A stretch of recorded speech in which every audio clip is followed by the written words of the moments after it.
Zee 24 तास एक पाऊल पुढे। माऊलीचे पदचिन्ह उमटे धुळी तेच अबिर बुक्का शोभे अमुच्या भाळी अशीच काहीची अवस्था होती। सणसणीतील मुक्काम आटपून तुकोबारायांची पालखी बेलवडी इथे पहिल्या गोल रिंगण सोहळ्यासाठी पोहोचली।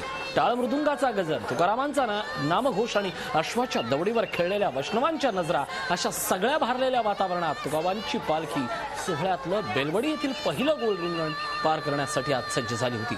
बेलवडीतील भाविकांनी बेलवडी फाट्यावर पालखीचं स्वागत केलं। त्यानंतर मुख्य मार्गापासून 1 किलोमीटर आत म्हणजेच बेलवडी गावातील मैदानावर पालखी रथ मोठ्या वाजत गाजत नेण्यात आला। यावेळी पालखीभोवती वारकऱ्यांनी रिंगण केलं आणि सुरू झाला डोळ्यांचं पारणं फेडणारा अप्रतिम असा रिंगण सोहळा।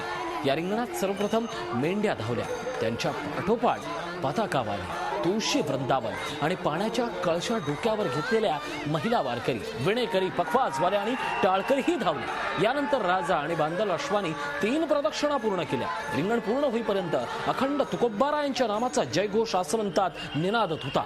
रिंगण सोहळा आटोपल्यानंतर पालखी खांद्यावर उचलून बेलवडीतील मारुती मंदिरात नेण्यात आली। पण खऱ्या अर्थानं 1 वर्षासाठी हा सोहळा वारकऱ्यांच्या नेत्रात भरून राहिला। विठ्ठल विठ्ठल विठ्ठल विठ्ठल विठ्ठल विठ्ठल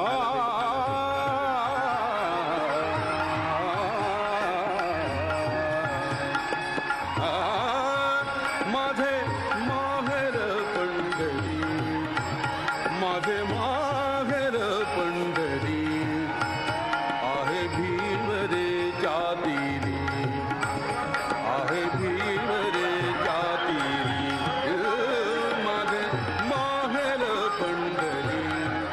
झी 24 तास एक पाऊल पुढे।